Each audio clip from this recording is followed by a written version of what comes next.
from him and serving him with respect and reverence are the most important.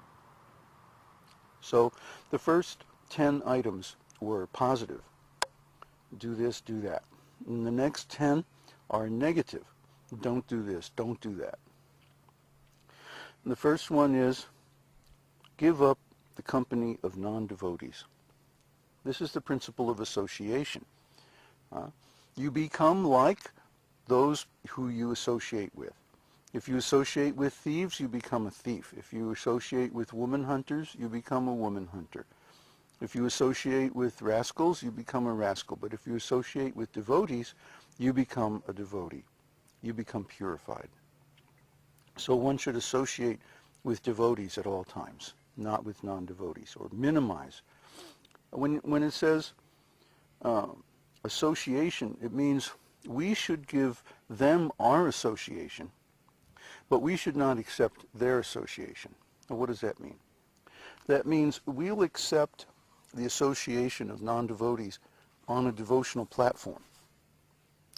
If they come to us, if they come to our program, if they come to our community, if they come to our satsang or our classes, and the topic of discussion is some aspect of devotional service, then there's no problem. But if we go to them and the platform of association is material life, then we have a problem. Okay? So devotee minimizes this association by only accepting association with non-devotees when that association is on some kind of a spiritual platform. 2, one should not instruct a person who is not desirous of accepting devotional service. That means we only preach when we have permission. After a while, you get really sensitive to this. When a person is listening, when they're willing to hear from you, then you tell them whatever they want to know about Krishna consciousness. But as soon as that space of hearing closes up, you should be very sensitive to this. As soon as they are no longer willing to hear from you, that's it. You close the conversation elegantly with sensitivity to the person's needs, and you go away. Why? Because if a person hears about devotional service in a mood of protest, like, why are you still talking to me? I'm done with this. I don't want to go any further. I don't have any more appetite to hear. They're under protest. Then they're not going to take in whatever you tell them. It's not going to have any effect. It's not going to be digested. You're wasting your time. And more than that, they'll create some offense. Oh, those rascal devotees, they were pounding on me again today. So don't preach when people are not ready to listen, not ready to hear. Just find a way to end the discussion and walk away. This might be very hard if your ego is identified with being a great devotee or being a great preacher. Oh, I can get anybody to listen to me. But actually, we just create trouble for ourselves, because then people get the impression that we're pushy and that we're insensitive. And it's true. If we're bound up in our own false ego, oh, I'm such a great preacher, I can get anybody to hear about Krishna, then we're actually neglecting the other person's needs and we're satisfying only our own. Well, what kind of preaching is that? That's not very compassionate. So we should be willing to look at the other person's point of view, and when they want to hear from us, we'll tell them all they want to know. And when they're done, they'll let us know in a subtle way. So if you follow that the first time, and you don't require them to, signal you again and again that, hey, the conversation's over, hint, hint, then people have a better sense of our being compassionate. So don't preach to people without permission. And the next one should not be very enthusiastic about constructing costly temples or monasteries, because it's a huge entanglement. You have to raise money to construct it, and then you have to raise money to maintain it. You have to find people to build it, and then you have to deal with all these rascals, you know, contractors, and oh my God, what a headache. Unfortunately, in this world, people are very gross-minded, and they only recognize a bona fide religion as one which has some kind of monument or some kind of temple or some kind of great building.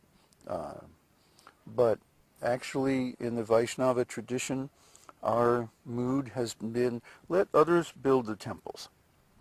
And we just go in and preach. The Vaiṣṇavas, especially the Brahma Sampradaya Vaiṣṇavas, we belong to the Brahma Sampradaya, are great writers.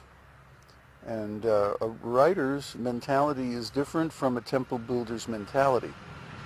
To build a great temple, you have to marshal so many resources, and it's basically a kind of kshatriya engagement, or at least Vaishya engagement. And we don't want to go there. We want to stay on the Brahminical platform and teach, explain the scriptures, write, and teach students, keep up the Brahminical standards. And so we don't want to get into that. 4, one should not try to read too many books. Bhagavad-gītā, Śrīmad-Bhāgavatam, Chaitanya Charitamrita, and the books of the Goswāmīs, the 6 Goswāmīs of India. These are our main texts. And it's okay if we want to read some others like Mahabharata, Brihad-bhagavatamrita, and so on. But actually, they're unnecessary. Everything that we need to know is there in Bhagavad-gītā and Śrīmad-Bhāgavatam.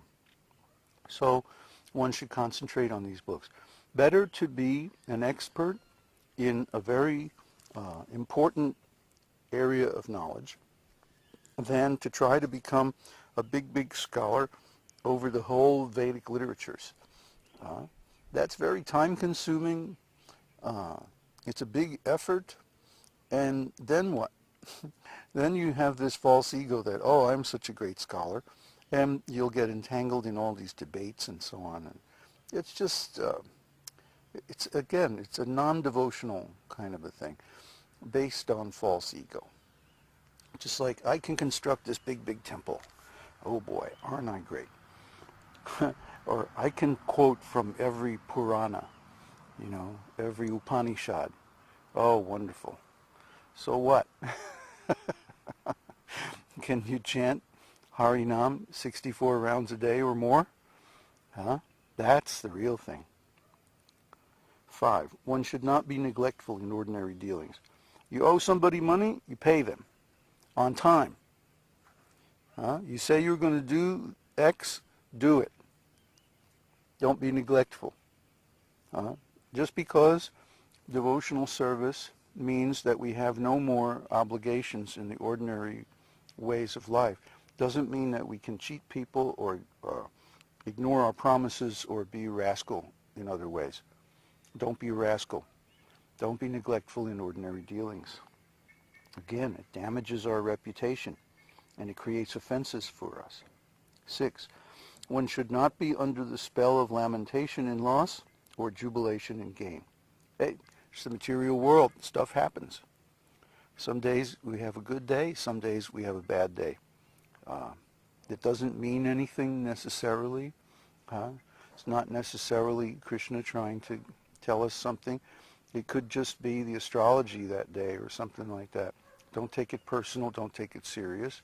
It's just the material world. Get over it already. Okay? 7, one should not disrespect the demigods. Just because we don't worship the demigods doesn't mean we offend them. The demigods are also devotees, very highly qualified for their posts. Yes, occasionally they mess up, you know, but that's because they're still conditioned souls. They're still into controlling the material world and stuff like that. But, you know, somebody's got to do it. And the best candidates are Krishna's devotees. So the demigods deserve respect just like a senior devotee deserves respect. even if they're not self-realized. That doesn't mean we disrespect them, but we don't exactly worship them. We worship Krishna directly. One should not give unnecessary trouble to any living entity. Well, that should be obvious. We don't harass anybody. We don't agitate anybody. We don't give someone a hard time just because we can. You know, that's kid stuff. That's like junior high nonsense. Now, one should carefully avoid the various offenses in chanting the holy name of the Lord or in worshiping the deity in the temple. We're going to go over the 10 offenses to the holy name. And later on in this chapter, he's also going to talk about the offenses in worshiping the deity. Now, deity worship is something that we haven't gotten